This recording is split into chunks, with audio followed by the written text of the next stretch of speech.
తాకట్లో ఉన్న మీ బంగారాన్ని విడిపించి ఆ రోజు ఆన్లైన్ రేటుకి కొంటాం. Sharma gold company. ఒక్కోసారి పరిశ్రమల్లో పనిచేస్తున్న కార్మికుల జీవితాలను తెలుసుకుంటే కన్నీళ్ళు వస్తాయి. ఎందుకంటే ఆ పరిశ్రమలో ఏదైనా ప్రమాదం జరిగిందంటే, ఆ ప్రమాదంలో ఆ కార్మికుడు చనిపోతే అతనికిచ్చే ఎక్స్గ్రేషియా, పోని గాయపడితే అతనికిచ్చే ఖర్చులకిచ్చే డబ్బుల్ని ఒక్కసారి లెక్క పెడితే వాళ్ళ జీవితాలకి ఏం సరిపోతాయి చెప్పండి. గతంలో ఒక 2 నెలల క్రితం జరిగిన ఒక సంఘటనను గుర్తు చేయాలనుకుంటున్నా. సంగారెడ్డి జిల్లా పాషమైలారంలో సిగాచి ఫార్మాస్యూటికల్ కంపెనీలో ఒక భారీ పేలుడు జరిగింది. జూన్ 30వ తేదీన ఇదే సంవత్సరం. ఆ పేలుల్లో చనిపోయిన వాళ్ళ కుటుంబాలకి 2 లక్షల రూపాయల ఎక్స్గ్రేషియా ఇచ్చారు. అలాగే గాయపడ్డ వాళ్ళకి 50,000 రూపాయల పరిహారం ఇచ్చారు. నిజంగా చనిపోయిన ఆ కార్మికుల కుటుంబాలకి ఆ 2 లక్షలు సరిపోతాయా? వాళ్ళ ఫ్యామిలీ జీవితాంతం ఆ 2 లక్షలతో బతకగలదా? సిగాచి పరిశ్రమ చేసిన తప్పుకి అన్యాయంగా కార్మికులు బలైపోయారు. అవునా కాదా? నన్ను చెప్పనివ్వండి. జూన్ 30వ తేదీన జరిగిన సిగాచి పరిశ్రమ ప్రమాదంలో 41 మంది కార్మికులు ప్రాణాలు కోల్పోయారు. వాళ్ళ ఎముకలు బూడిదైపోయాయి. పేలుడు ధాటికి ఒక్కొక్కరి శరీరం 100 మీటర్ల ఎత్తుకు ఎగిరిపడింది. ఇంకో 35 మంది కార్మికుల కాళ్ళు చేతులు ఇరిగిపోయాయి. ఒళ్ళంతా కాలిపోయి ఆసుపత్రిలో ఇవాల్టికి కూడా చికిత్స పొందుతూనే ఉన్నారు. మొత్తం రౌండప్ లెక్కేస్తే 100 మంది కార్మికుల జీవితాలు సర్వనాశనమైపోయాయి. ప్రమాదం జరిగినప్పుడు ఆ ఫ్యాక్టరీలో 125 మంది పనిచేస్తే 100 మంది అంటే 41 మంది జీవితాలు మొత్తం వాళ్ళు చనిపోయారు, ప్రాణాలు కోల్పోయారు. ఇంకో 35 మంది గాయాలతో జీవితాన్ని కోల్పోయారు. వీళ్ళు బతికున్న శవాలు, వాళ్ళు చనిపోయినాక శవాలు. అటువంటి సిగాచి పరిశ్రమల ప్రమాదం ఎందుకు జరిగిందయ్యా అని ప్రభుత్వం ఒక కమిటీ వేస్తే వెలుగులోకి వచ్చిన విషయం ఏందో తెలుసా? ఏదైతే ప్రమాదానికి కారణమైన డ్రయర్ ఉందో ఆ డ్రయర్ పనికి రానిదని, మొత్తం తుప్పు పట్టిపోయిన డ్రయర్ని తీసుకొచ్చి ఇక్కడ పెట్టి అమాయకులైన కార్మికుల ముందు బిల్డప్ ఇచ్చి అడ్డగోలుగా డబ్బు సంపాదించాలన్న సిగాచి పరిశ్రమ యొక్క దుర్మార్గమైన దుష్టబుద్ధే ఆ ప్రమాదానికి కారణమని ఆ కమిటీ తేల్చింది. ఒక్కసారి కంపెనీలోకి వెళ్ళిన విచారణ కమిటీ అక్కడున్న ఏర్పాట్లను చూసినా, అక్కడ పనిచేసిన కార్మికుల బ్యాక్గ్రౌండ్ చెక్ చేసినా నిజంగా కళ్ళు బయర్లు గమ్మే విషయాలు వెలుగులోకి వచ్చాయి. చాలా ముఖ్యమైన విషయం ఏంటంటే ఆ గుజరాత్ నుంచి తీసుకొచ్చిన డ్రయర్ 12 ఏళ్ల క్రితం సాధారణంగా ఇటువంటి ఫార్మా కంపెనీలకి కాలుష్య నియంత్రణ మండలి ఎట్టి పరిస్థితుల్లోనూ పర్మిషన్ ఇవ్వదు. ఆ రెడ్ జోన్లో, అంటే ఇది అత్యంత విషపూరితమైన పరిశ్రమ అని. నిజానికి సిగాచి పరిశ్రమకి అటువంటి అనుమతి కూడా లేదు. తరచుగా అంటే ఈ డ్రయర్స్ కానీ వీళ్ళు చేసే పనితీరు కానీ ఆ ఫ్యాక్టరీ నడుస్తున్న తీరుకు ఖచ్చితంగా అగ్నిమాపక శాఖ నుంచి ఎన్ఓసి కావాలి. కానీ ఆ ఎన్ఓసి లేదు. పాషమైలారం గ్రామ పంచాయతీ నుంచి అక్కడ ఒక బిల్డింగ్ కట్టడానికి అనుమతి పత్రం తప్ప ఇంకేమీ లేదు. సిగాచి పరిశ్రమకు 1326 కోట్ల ఆస్తులున్నాయి. మొత్తం 3 చోట్ల సిగాచి సంస్థకి ఈ ఫార్మాస్యూటికల్ కంపెనీలు ఉన్నాయి, ఫ్యాక్టరీలు ఉన్నాయి. ఆ అమిత్ రాజ్ సిన్హా అనేవాడు ఈ కంపెనీకి మేనేజింగ్ డైరెక్టర్, అట్లాగే CEO.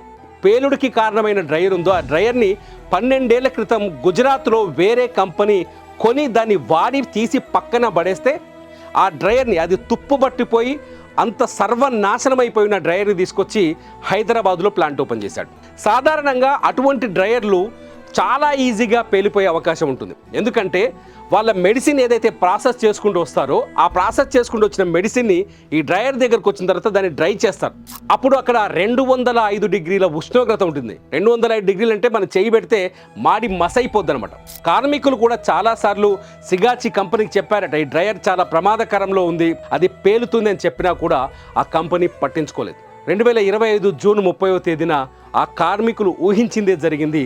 ఆ డ్రయర్ పేలిపోయి ఏకంగా 100 కుటుంబాలు నాశనం అయిపోయాయి. పాపం పొట్టగూటి కోసం వచ్చిన సిగాచి సంస్థలో పనిచేసే కార్మికులు మాత్రం వాళ్ళ జీవితాలు మాత్రం పూర్తిగా కోల్పోయారు.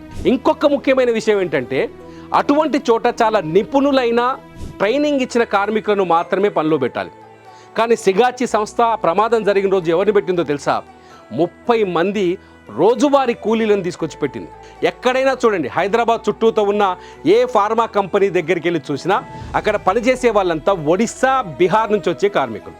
ఆ ఒడిస్సా, బీహార్ నుంచి తీసుకొచ్చే కార్మికులకి రోజుకి 300 రూపాయల కూలి కూడా ఇవ్వరు. గ్రామీణ ప్రాంతాల్లోకి వెళ్తే వ్యవసాయ పనులకు వెళ్ళిన 300 రూపాయలకు 1000 రూపాయలు ఇస్తున్నారు. కానీ వీళ్ళు ఎంత ఇస్తారో తెలుసా? నెలకు 12,000 నుంచి 15,000. 15,000 అతిపెద్ద శాలరీ. పోనీ వాళ్ళకి ఏమైనా ట్రైనింగ్ ఇస్తారా? ట్రైనింగ్ కూడా ఇవ్వరు. ఎవరో ఒకరు ఇద్దరు టీం లీడర్లు ఉంటారు. ఆ టీం లీడర్ల కింద ఈ 10 మందిని 20 మందిని 30 మందిని వేసి వాళ్ళు చెప్పినట్టు పనిచేయమని చూపిస్తారు. సిగాచిలో కూడా అదే జరిగింది. కృష్ణా జిల్లాకు సంబంధించిన ఇద్దరు కొత్తగా పెళ్లి చేసుకున్న భార్యాభర్తలు అక్కడ టీం లీడర్లుగా పనిచేస్తున్నారు. వాళ్ళ దగ్గర ఈ ఒడిస్సా, బీహార్కి సంబంధించిన 30 మంది కార్మికులను తీసుకొచ్చి పనిలో పెట్టారు.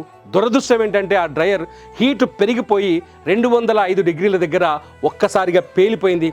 ఆ పేలుడు దాటికి మొత్తం పరిశ్రమలో ఉన్న దాదాపు 100 మంది జీవితాలు నాశనమయ్యాయి. 41 మంది చనిపోతే 9 మంది ఎముకలు కూడా దొరకలేదు. ఇప్పటికీ ఆ బీహార్ నుంచి వచ్చిన కుటుంబాల వాళ్ళ కన్నీళ్ళు అక్కడ కనిపిస్తూనే ఉన్నాయి. వాళ్ళ ఆర్తనాదాలు ఇంకా వినిపిస్తూనే ఉన్నాయి. వాళ్ళ బాధ ఇప్పటికీ మన కళ్ళ ముందు మెరుస్తూనే ఉంది. ఆసుపత్రిలో ఎవరైతే 35 మంది కార్మికులు ఉన్నారో వాళ్ళు ఇప్పటికీ కుటుంబాలని పోషించలేక, మరో ఉద్యోగం చెయ్యలేక, పనికి వెళ్ళలేక కన్నీరు ముండినై రోధిస్తున్నారు. పేలుడు జరిగింది, రాజకీయ నాయకులు వెళ్ళారు, ముఖ్యమంత్రి వెళ్ళాడు, కమిటీ వేశారు. కానీ కమిటీ నివేదిక వచ్చినప్పటికీ కూడా ఇప్పటికీ ఆ సిగాచి పరిశ్రమ CEO అమిత్ రాజ్ సిన్హా ఎవడైతే ఉన్నాడో అతని ఇంతవరకు అరెస్టు చేయలేదు. కంపెనీ పైన ఎటువంటి చర్యలు కూడా తీసుకోలేదు. మొట్టమొదటి నిర్లక్ష్యం పాత సామాన్లోకి అమ్మాల్సిన డ్రయర్ని తీసుకొచ్చి ఇక్కడ పరిశ్రమలో పెట్టి పనిచేయించడం. రెండోది ఆ డ్రయర్ని సరిగ్గా నిర్వహించకపోవడం. అంటే సాంకేతికంగా నాలెడ్జ్ ఉన్న వాళ్ళు, టెక్నికల్ నాలెడ్జ్ ఉన్న వాళ్ళు మాత్రమే అటువంటి డ్రయర్ల దగ్గర పనిచేయాలి. అటువంటి డ్రయర్ని ఏమాత్రం పని అనుభవం లేని మామూలు కార్మికులను తీసుకొచ్చి అక్కడ పని చేయించడం. కనీసం ఇన్సూరెన్స్ ఇవ్వకపోవడం, వాళ్ళకు కడుపు నిండా సరిపడే జీతం ఇవ్వకపోవడం. ప్రమాదం జరుగుతుందిరా నాయన, ఎప్పుడైనా పేలిపోతుందని చెప్పినా పట్టించుకోకుండా కార్మికులను బెదిరించి పని చేయించడం వల్ల ఈ ప్రమాదం జరిగింది. ఆ 41 మంది దారుణ హత్యకు గురయ్యారు. అది సిగాచి యాజమాన్యం చేతుల్లో. ఆ 35 మంది దారుణమైన హత్యా యత్నానికి గురయ్యారు సిగాచి పరిశ్రమ యొక్క నిర్లక్ష్యం వల్ల. తెలుగు రాష్ట్రాల్లో కోట్లకు కోట్లు సంపాదించిన కోటేశ్వర్ల టాప్ 10 లిస్టులో ఫార్మా కంపెనీల యజమానులే ఉంటారు. మీకేమైనా మనసుందా? మీ కంపెనీల్లో పనిచేసే కార్మికుల కనీస రక్షణ కూడా చూడలేని మీరు ₹1 కోటి పరిహారం ఇస్తామని చెప్పారు. కానీ వాళ్ళకి ఎన్ని కోట్లు ఇస్తే వాళ్ళ ప్రాణాలు తిరిగి వస్తాయి? నన్ను చెప్పనివ్వండి. సిగాచి పరిశ్రమ CEO ఎవరైతే అమిత్ రాజ్ సిన్హా ఉన్నాడో అతన్ని అరెస్టు చేయాలి. ఆ కంపెనీ పైన హత్యాయత్నం కింద కేసు నమోదు చేయాలి.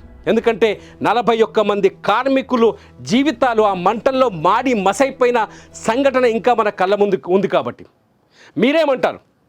CEO పైన హత్య కేసు నమోదు చేయాలా వద్దా?